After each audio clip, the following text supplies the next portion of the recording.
Hello बच्चों, मैं चंदन विश्वकर्मा आप लोगों का स्वागत करता हूं। बच्चों, आज हम लोग ग्रामर पोर्शन के वॉइस नाम के अध्याय का अध्ययन करेंगे, वॉइस के बारे में पढ़ेंगे।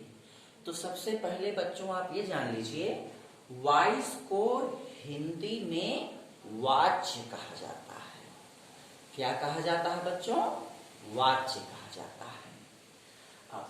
वॉइस की बच्चों डिफिनीशन है the forms of verb which shows what is denoted by the subject,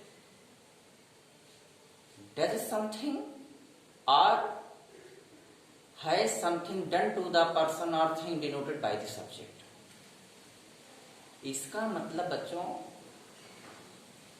verb के वे फॉर्म्स जो यह अभिव्यक्त कर रहे हो कि किसी काम को सब्जेक्ट खुद कर रहा है या किसी काम को सब्जेक्ट के द्वारा किया जा रहा है। वर्ब की जो फॉर्म यह बातें अभिव्यक्त कर रही होती है वही फॉर्म वॉइस कहलाती है। जैसे बच्चों इसको हम एक एग्जाम्पल के माध्यम से समझेंगे। जैसे बच्चों अगर ये कहा जाए He is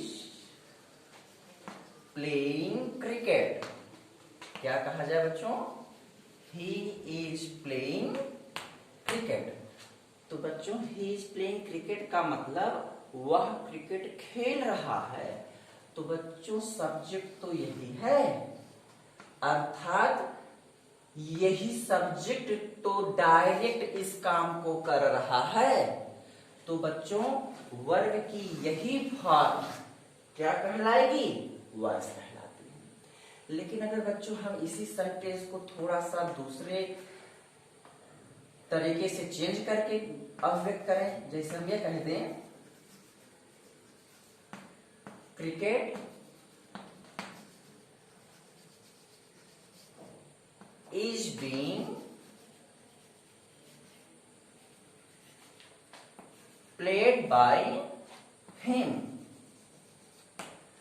तो बच्चों cricket is being played by him, इसका मतलब है बच्चों कि उसके द्वारा क्रिकेट खेला जा रहा है। अर्थात यहां पर बच्चों वर्ब की यह फॉर्म अभिव्यक्त कर रही है कि इस काम को इसके द्वारा किया जा रहा है। तो यही फॉर्म बच्चों क्या कहलाता है? वॉइस कहलाता है। क्या कहलाता है बच्चों? वॉइस कहलाता है। एक बार बच्चों हम इसको फिर से समझेंगे। वॉइस बच्चों क्या होता है? वर्ब की वे फॉर्म्स वॉइस कहलाती हैं जो फॉर्म्स यह व्यक्त करे कि सब्जेक्ट किसी काम को डायरेक्ट कर रहा है या किसी काम को सब्जेक्ट के द्वारा किया जा रहा है।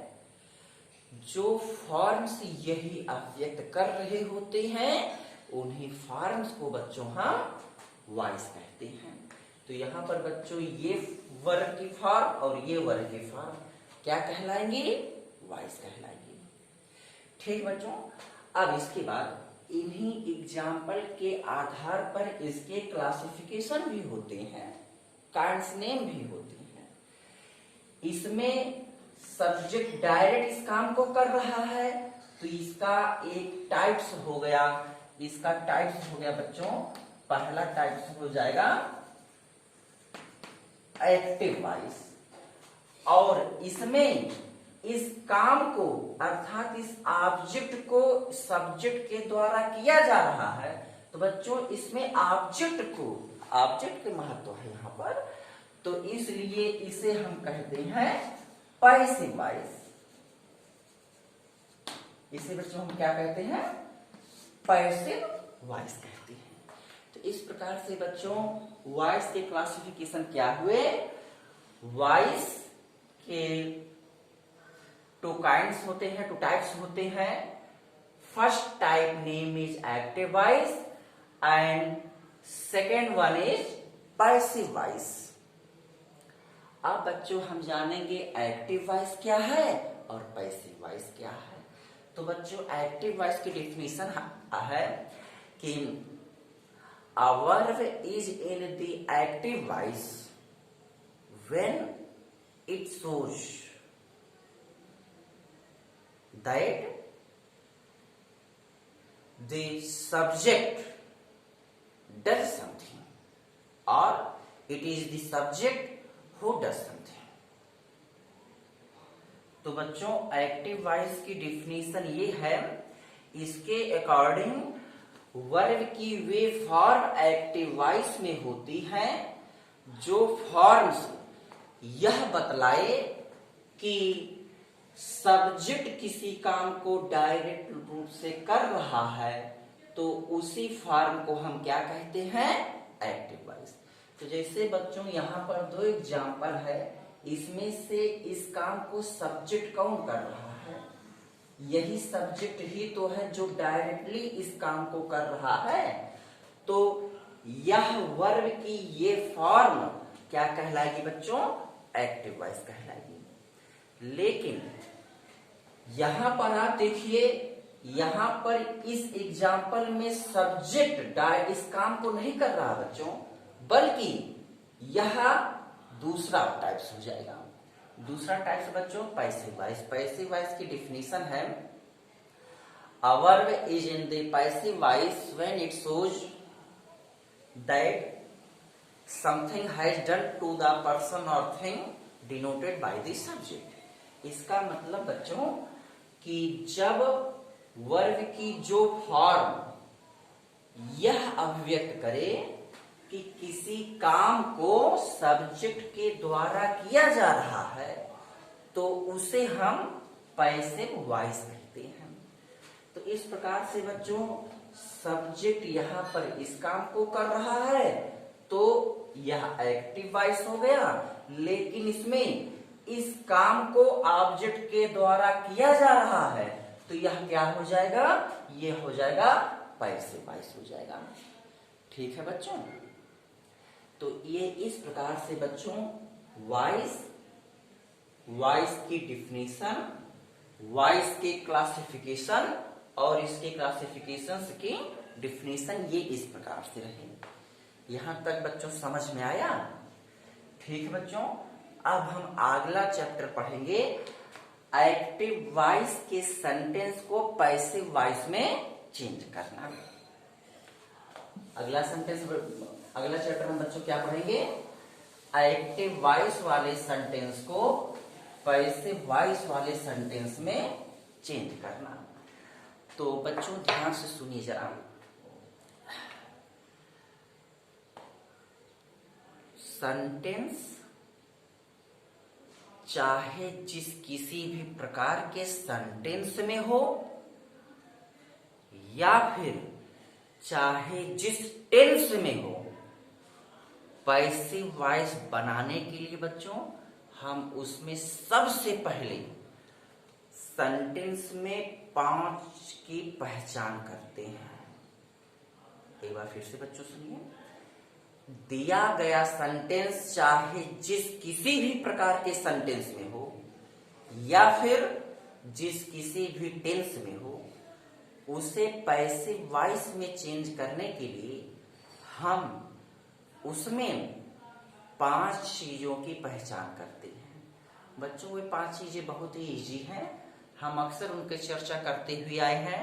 हम बच्चों पहचान करेंगे, सबसे पहले बच्चों हम पहचानेंगे सब्जेक्ट, फिर पहचानेंगे हेल्पिंग वर्ब, तीसरे नंबर पर पहचानेंगे बच्चों मेन वर्ब, चौथे नंबर पर पहचानेंगे ऑब्जेक्ट और लास्ट में पहचानेंगे अदर वर्ब। जैसे बच्चों हम कुछ एग्जाम्पल भी दे रहे हैं जो कि एक ही टेंस से नहीं बल्कि अलग अलग टेंस से रहेंगे। जैसे बच्चों यहां पर हमने एग्जाम्पल दे दिया,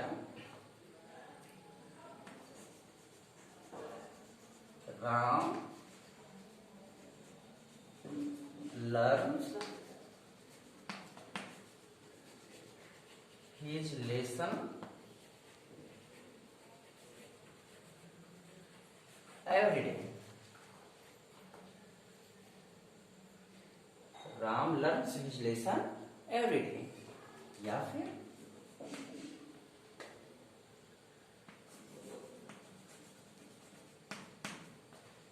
सीता इज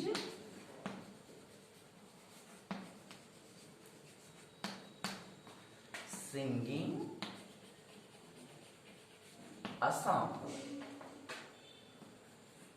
फिर बेटा है बच्चों है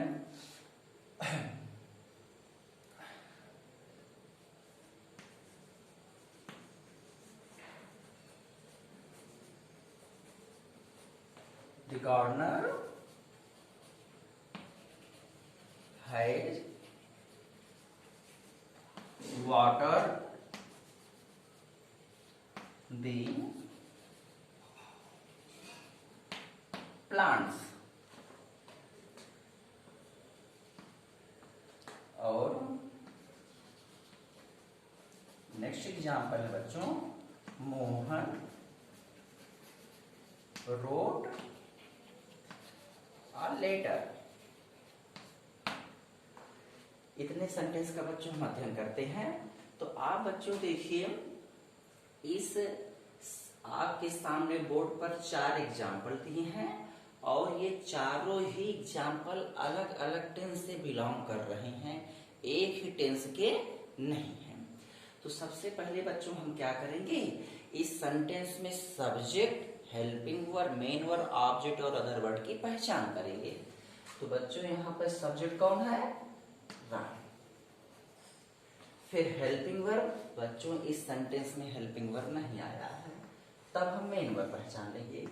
मेन वर्ब है बच्चों लर्न्स। उसके बाद बच्चों ऑब्जेक्ट है हिज लेसन और एवरीडे अदर वर्ड। तो बच्चों इस सेंटेंस में जितना वर्ड आया हुआ है, हर एक वर्ड्स की तो पहचान हो गई ना। अब इसकी पहचान करिए बच्चों। सीता हो जाएगा बच्चों सब्जेक्ट, इज हो जाएगा हेल्पिंग वर्ब और सिंगिंग हो गया बच्चों मेन वर्ब, असांग हो गया ऑब्जेक्ट और अदर वर्ड यहाँ पर आया हुआ नहीं है। फिर बच्चों the gardener has water the plants. इसमें सब्जेक्ट बच्चों देखिए, the gardener has helping verb, water main verb और द प्लांट्स हो जाएगा ऑब्जेक्ट, अदर वर्ड भी यहाँ पर नहीं आया। तो उसी प्रकार से बच्चों इसमें पहचान करेंगे हम। मोहन हो जाएगा बच्चों सब्जेक्ट, हेल्पिंग वर्ब इस सेंटेंस में नहीं आया है बच्चों। यह हो जाएगा मेन वर्ब की सेकेंड फॉर्म, ये रहा बच्चों ऑब्जेक्ट और अदर वर्ड नहीं आया। तो बच्चों आप लोग देख रहे हो कि सामने 4 एग्जाम्पल दिए गए हैं और चारों ही सेंटेंस में जितने वर्ड्स आए हुए हैं उन सब की पहचान की जा चुकी है। तो अब बच्चों पहचान करने के बाद पैसिव वॉइस में चेंज करना बहुत इजी होता है। कैसे बच्चों हम चेंज करते हैं, सबसे पहले रूल समझ लीजिए आप। ये बच्चों पैसिव वॉइस में चेंज करने का रूल है। एक ही लाइन का रूल बच्चों सभी प्रकार के टेंस में लागू होगा, किसी भी टेंस का इससे अलग नहीं होगा, इसी में सब कवर हो जाएंगे। जैसे बच्चों रूल क्या बच्चों, ऑब्जेक्ट एज सब्जेक्ट। सबसे पहले बच्चों क्या है, ऑब्जेक्ट एज सब्जेक्ट। इसका मतलब बच्चों एक्टिव वॉइस के ऑब्जेक्ट को पैसिव वॉइस में सबसे पहले लिख करके सब्जेक्ट बना दो। इसका क्या मतलब है बच्चों, एक्टिव वॉइस के ऑब्जेक्ट को सबसे पहले लिख करके सब्जेक्ट बना दो। फिर उसके बाद बच्चों PVHD, इसका मतलब बेटा पैसिव वॉइस की हेल्पिंग वर्ब को लिखिए। बच्चों जो हेल्पिंग वर्ब होती है वह एक्टिव वॉइस वाले सेंटेंस की अलग होती है और पैसिव वॉइस वाले सेंटेंस की पूरी तरह अलग होती है। तो यह जो सेंटेंस दिए गए हैं ये एक्टिव वॉइस में है, इनकी हेल्पिंग वर्ब इनकी अलग है। जब हम इसी सेंटेंस को पैसिव वॉइस में चेंज कर देंगे तो हम इस हेल्पिंग वर्ब का प्रयोग नहीं बल्कि इसी टेंस के पैसिव वॉइस हेल्पिंग वर्ब को लिखेंगे। ठीक है बच्चों। फिलहाल अभी हम इसको और क्लियर करते हैं बच्चों। इसके बाद बच्चों यहां पर हम किसका प्रयोग करेंगे, मेन वर्ब की थर्ड फॉर्म। ध्यान दीजिएगा बच्चों, मेन वर्ब की कौन सी फॉर्म, थर्ड फॉर्म। इसका मतलब बच्चों इन सेंटेंसेज में मेन वर्ब की चाहे जो फॉर्म्स आए हों, फर्स्ट फॉर्म, सेकेंड फॉर्म या थर्ड फॉर्म या आईएनजी फॉर्म, इन एग्जाम्पल्स में उनमें से चाहे जो फॉर्म्स आ जाएं, हम पैसिव वॉइस में उन मेन वर्ब की केवल और केवल बच्चों थर्ड फॉर्म का ही प्रयोग करेंगे। इसके बाद बच्चों अगर अदर वर्ड आया है तो थर्ड मेन वर्ब को थर्ड फॉर्म में चेंज करने के उसी के तुरंत बाद लिखो, और अदर वर्ड के बाद बाय प्रीपोजिशन। अगर बच्चों अदर वर्ड आया है तो उसे मेन वर्ब के बाद लिखकर तब बाय लिखेंगे, लेकिन अगर अदर वर्ड नहीं आया है तो बाय का प्रयोग यहीं पर अर्थात मेन वर्ब के बाद ही हो जाएगा। फिर बच्चों उसके बाद हम क्या करेंगे, सब्जेक्ट एज ऑब्जेक्ट। इसका मतलब बच्चों एक्टिव वॉइस के सब्जेक्ट को पैसिव वॉइस में बाय के बाद लिखकर ऑब्जेक्ट बना दीजिए। क्या बना दिया जाता है बच्चों, ऑब्जेक्ट बना दिया जाता है। तो एक बार बच्चों इस रूल को फिर से समझ लीजिए, फिर एग्जाम्पल को सॉल्व करना शुरू किया जाए। तो बच्चों सबसे पहले देखिए ऑब्जेक्ट एज सब्जेक्ट, इसका मतलब एक्टिव वॉइस के ऑब्जेक्ट को सबसे पहले लिखकर सब्जेक्ट बना दीजिए। फिर पैसिव वॉइस की हेल्पिंग वर्ब लिखिए, अर्थात यह सेंटेंस जिस टेंस में है बच्चों उसी टेंस की पैसिव वॉइस हेल्पिंग वर्ब को हमें लिखना है। फिर जो मेन वर्ब हो, मेन वर्ब की हमेशा थर्ड फॉर्म लिखो। अगर सेंटेंस में अदर वर्ड आया है तो अदर वर्ड को मेन वर्ब के बाद लिखो, और नहीं आया है तो जगह छोड़ दो। फिर बाय प्रीपोजिशन का प्रयोग करो। अदर वर्ड के आए होने पर बाय का प्रयोग अदर वर्ड के बाद होगा, लेकिन अगर अदर वर्ड नहीं आया है तो बाय का प्रयोग यहीं पर हो जाएगा। इसके ठीक बाद बच्चों एक्टिव वॉइस के सब्जेक्ट को पैसिव वॉइस में बाय के बाद लिख करके क्या बना दो बच्चों, ऑब्जेक्ट बना दो। क्या बना दो, ऑब्जेक्ट बना दो बच्चों। अब यहाँ तक तो क्लियर हो गया। अब एक बात यहाँ पे फंस रही, पैसिव वॉइस की हेल्पिंग वर्ब। तो बच्चों पैसिव वॉइस की हेल्पिंग वर्ब तैयार करना बहुत ही आसान है। आप लोगों ने ध्यान दिया होगा बच्चों, जब हम ट्रांसलेशन बता रहे थे तो हमने बताया था कुल मिलाकर 12 टेंस होते हैं। प्रेजेंट टेंस के 4 टेंस होते हैं बच्चों, पास्ट टेंस के 4 टेंस होते हैं और फ्यूचर टेंस के 4 टेंस होते हैं। वे टेंस बच्चों जान लो। प्रेजेंट टेंस के 4 टेंस कौन कौन से हैं, present indefinite tense, present continuous tense, present perfect tense और प्रेजेंट परफेक्ट कॉन्टिन्यूअस टेंस। उसी प्रकार बच्चों पास्ट के टेंस हुए, past indefinite tense, past continuous tense, past perfect tense और पास्ट परफेक्ट कॉन्टिन्यूअस टेंस। बच्चों ठीक इसी प्रकार फ्यूचर टेंस के भी 4 टेंस होंगे, future indefinite tense, future continuous tense, future perfect tense और फ्यूचर परफेक्ट कॉन्टिन्यूअस टेंस। तो बच्चों इस प्रकार के से कुल मिलाकर कितने टेंस हुए, 12 टेंस हुए। एक बात और ध्यान दीजिए बच्चों, हम प्रेजेंट टेंस से भी काउंट कर सकते हैं और हम इंडेफिनिट या कॉन्टिन्यूअस से भी काउंट कर सकते हैं। जैसे हमने कहा प्रेजेंट टेंस के 4 टेंस हैं, लेकिन हम ये भी कह सकते हैं कुल मिलाकर इंडेफिनिट टेंस 3 होते हैं। जैसे present indefinite, past indefinite, future indefinite. वैसे हम ये भी कह सकते हैं कॉन्टिन्यूअस कुल मिला के 3 है, प्रेजेंट कॉन्टिन्यूअस, पास्ट कॉन्टिन्यूअस और फ्यूचर कॉन्टिन्यूअस। तो ये भी कहा जा सकता है। तो बच्चों ध्यान से सुनिएगा, कुल मिलाकर कितने टेंस हुए बच्चों, 12 टेंस हुए, जिसमें से परफेक्ट कॉन्टिन्यूअस टेंस कितने हैं, 3, present perfect continuous tense, past perfect continuous tense और फ्यूचर परफेक्ट कॉन्टिन्यूअस टेंस। इन तीनों का पैसिव वॉइस बच्चों नहीं बनता। और एक है फ्यूचर कॉन्टिन्यूअस टेंस, इसका भी पैसिव वॉइस बच्चों बनता नहीं है। तो कुल मिलाकर कितने हो गए, 4 ऐसे टेंस है जिनका पैसिव वॉइस बनता नहीं है। तो अब बच्चों 12 कुल मिलाकर 12 टेंस थे, 12 में से 4 टेंस का पैसिव वॉइस बनता ही नहीं, तो कितने बचे बच्चों? 8। उन्हें 8 के पैसिव वॉइस बच्चों बनता है। तो अब उन 8 का पैसिव वॉइस हम बनाएंगे कैसे बच्चों? रूल तो सामने आ गया है, बस एक चीज और जानना है, हेल्पिंग वर्ब पैसिव वॉइस की। तो बच्चों सुनिए, बहुत आसान है। जिस टेंस की बात की जाए उसके ठीक बाद वाले टेंस के हेल्पिंग वर्ब को बता दीजिए। मतलब जिस टेंस का पैसिव वॉइस हेल्पिंग वर्ब पूछा जाए उस टेंस के ठीक बाद वाले टेंस, उस टेंस के ठीक बाद वाले टेंस की हेल्पिंग वर्ब को पैसिव वॉइस हेल्पिंग वर्ब माना जाता है।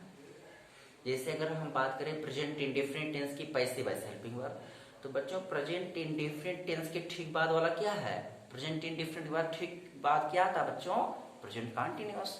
तो प्रेजेंट इंडेफिनिट टेंस की passive voice helping verb present continuous tense की होगी।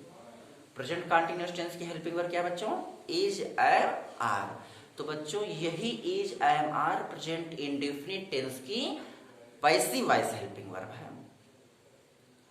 लेकिन जब बात कंटीन्यूअस टेंस की जाएगी तो कंटीन्यूअस टेंस के हेल्पिंग वर्ब वही रहेगा, उसके साथ हम बीइंग बढ़ा देंगे। जैसे प्रेजेंट कंटीन्यूअस की बात की जाए तो प्रेजेंट कंटीन्यूअस टेंस की हेल्पिंग वर्ब बच्चों इज, एम, आर है, यही रहेगा, लेकिन इसमें बीइंग बढ़ा दो आप। मतलब is being, I am being या फिर आर बीइंग कर दो। ठीक उसी प्रकार से बच्चों प्रेजेंट परफेक्ट टेंस की हेल्पिंग वर्ब जब कहा जाएगा तो प्रेजेंट परफेक्ट कॉन्टिन्यूअस टेंस की हेल्पिंग वर्ब बताना पड़ेगा। इसका मतलब प्रेजेंट परफेक्ट टेंस की पैसिव वॉइस हेल्पिंग वर्ब बच्चों हैज बीन या हैव बीन होता है। क्या होता है बच्चों? हैज बीन या फिर हैव बीन होता है। उसके बाद बच्चों पास्ट इंडिफरेंट टेंस आता है। पास्ट इंडिफरेंट टेंस की बात करें तो पास्ट कंटीन्यूअस टेंस की हेल्पिंग वर्ब बताओ। मतलब पास्ट इंडिफरेंट टेंस की passive voice helping verb was या वर होती है, और पास्ट कंटीन्यूअस टेंस की वही उसमें बीइंग बढ़ा देंगे, वाज बीइंग या फिर were being. Present perfect tense की बच्चों हैड बीन। फ्यूचर इंडिफरेंट की फ्यूचर कंटीन्यूअस टेंस की बताएंगे, मतलब शैल बी या फिर फ्यूचर कंटीन्यूअस टेंस का तो बच्चों बनता नहीं।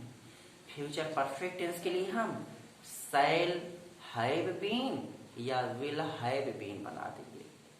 तो बच्चों ये जो है पैसिव वॉइस हेल्पिंग वर्ब्स थे, इनको एक बार आप लोग खूब अच्छे से समझ लेंगे तो ये कभी भी भूलने वाली बात बच्चों नहीं है।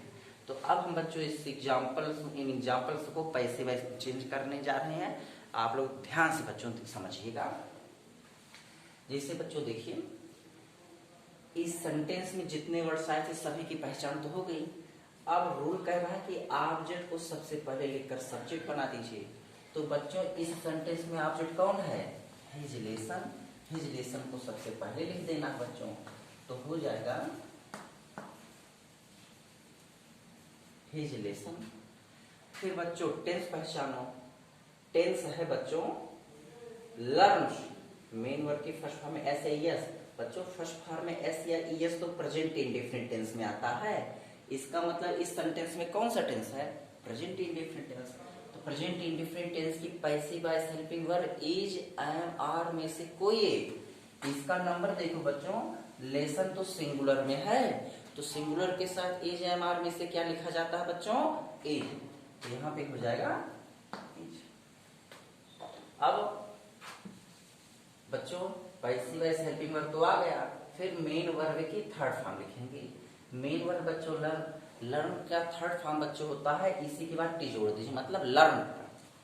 यहां पर क्या हो जाएगा बच्चों?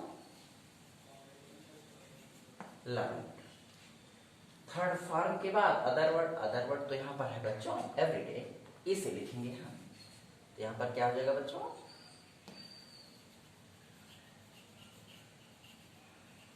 एवरीडे। फिर लिखेंगे बच्चों बाय। बाय के बाद बच्चों सब्जेक्ट को लिखकर ऑब्जेक्ट बना देंगे। सब्जेक्ट कौन है बच्चों? राम। तो हम राम को यहाँ पर लास्ट में लिख देंगे। ये बच्चों आपका पैसिव वॉइस तैयार हो गया। देखिए एक्टिव वॉइस है Ram learns his lesson everyday, इसका पैसिव वॉइस होगा बच्चों his lesson is learn everyday by Ram. ठीक है बच्चों, समझ में आया। चलिए बच्चों अगले एग्जाम्पल की ओर आए। बच्चों अगला एग्जाम्पल है Sita is singing a song. इसमें पहचान सब हो चुका बच्चों। सीता सब्जेक्ट है, इज हेल्पिंग वर्ब है, सिंगिंग बच्चों मेन वर्ब है और आ सॉन्ग ऑब्जेक्ट है। तो बच्चों पहचान थोड़ा इरेज कर दे रहे हैं जगह की कमी के कारण, आप लोग ध्यान में बनाए रखिएगा कौन क्या है।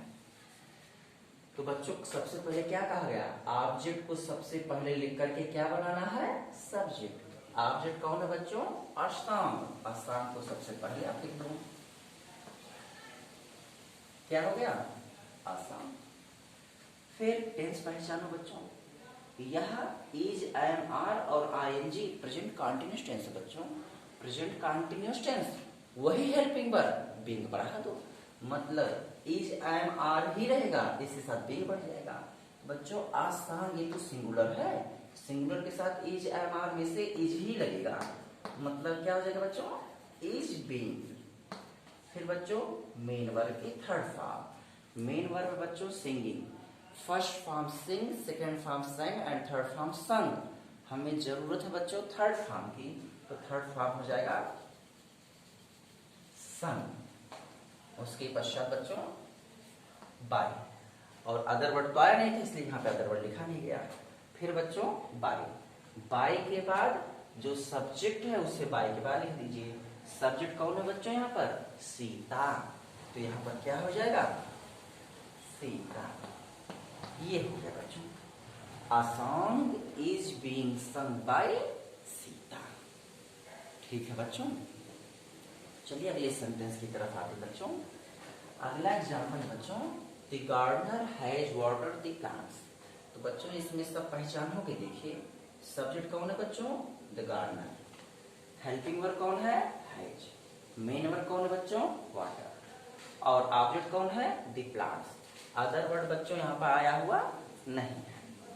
तो बच्चों अब इसको हम सॉल्व करने चल रहे हैं। तो देखो बच्चों क्या हो जाता है, सबसे पहले हम क्या लिखेंगे, ऑब्जेक्ट को सब्जेक्ट बनाएंगे। तो बच्चों ऑब्जेक्ट कौन है, द प्लांट्स, तो यहाँ पर हो जाएगा बच्चों द प्लांट्स। फिर हेल्पिंग वर्ब पहचानो बच्चों, हेल्पिंग वर्ब से टेंस निर्धारित करो, हैज और थर्ड फॉर्म मतलब प्रेजेंट परफेक्ट टेंस। तो प्रेजेंट परफेक्ट टेंस का passive voice helping verb has been या हैव बीन, सिंगुलर के साथ, सिंगुलर नंबर के सब्जेक्ट के साथ हैज बीन और प्लूरल नंबर के सब्जेक्ट के साथ हैव बीन। बच्चों यहाँ पे सब्जेक्ट प्लांट्स है, प्लांट्स तो बच्चों प्लूरल होता है, तो हम हैज बीन नहीं हैव बीन लिखेंगे। तो यहाँ पर बच्चों क्या हो जाएगा, हैव बीन। ठीक है बच्चों, इसके बाद वर्ब की थर्ड फॉर्म संयोग से बच्चों वाटर, हैज या हैव के बाद थर्ड फॉर्म ही आता है, तो इसका मतलब यह वर्ब, यह main verb already third form में है ही। तो यहाँ पे हम क्या कर देंगे बच्चों, वाटर। फिर अदर वर्ड तो नहीं है, बाय लिखेंगे बच्चों, बाय के बाद सब्जेक्ट को लिख के ऑब्जेक्ट बनाना है। तो सब्जेक्ट कौन बच्चों, द गार्डनर, तो गार्डनर को हम बाय के बाद लिखेंगे।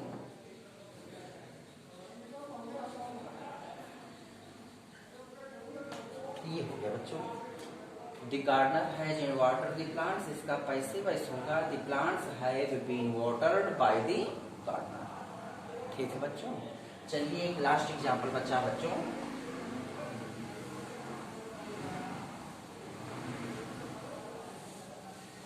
मोहन रोट अ लेटर, इसमें सब पहचान तो हो गई थी बच्चों, सॉल्व किया जाए। सबसे पहले ऑब्जेक्ट, ऑब्जेक्ट बच्चों ये रहा अ लेटर। फिर बच्चों पैसिव वॉइस हेल्पिंग वर्ब मतलब टेंस पहचान कर। तो बच्चों इसमें हेल्पिंग वर्ब तो है नहीं, मेन वर्ब की सेकंड फॉर्म आया बच्चों। मेन वर्ब की सेकंड फॉर्म केवल पास्ट इंडेफिनिट टेंस में लिखी जा सकती है बच्चों। तो इसका मतलब ये कौन सा टेंस हो गया, पास्ट इंडेफिनिट टेंस हो गया। तो पास्ट इंडेफिनिट टेंस की passive voice helping verb was ever होता है। अब लेटर सिंगुलर है तो इसके साथ वाज एवर में से बच्चों हुआ जाएगा। इसके बाद बच्चों वर्ब की थर्ड फॉर्म, मेन वर्ब की थर्ड फॉर्म, मेन वर्ब ये था तो इसका थर्ड फॉर्म हो जाएगा बच्चों रिटर्न। तो यहाँ पे हो जाएगा रिटर्न। फिर अदर वर्ड तो आया नहीं है, बाय लिखेंगे हम, बाय के बाद सब्जेक्ट को लिख के आगे बना देंगे बच्चों। सब्जेक्ट कौन है? मोहन। ये हो जाएगा बच्चों, A letter was written by Mohan. ठीक है बच्चों, समझ में आया?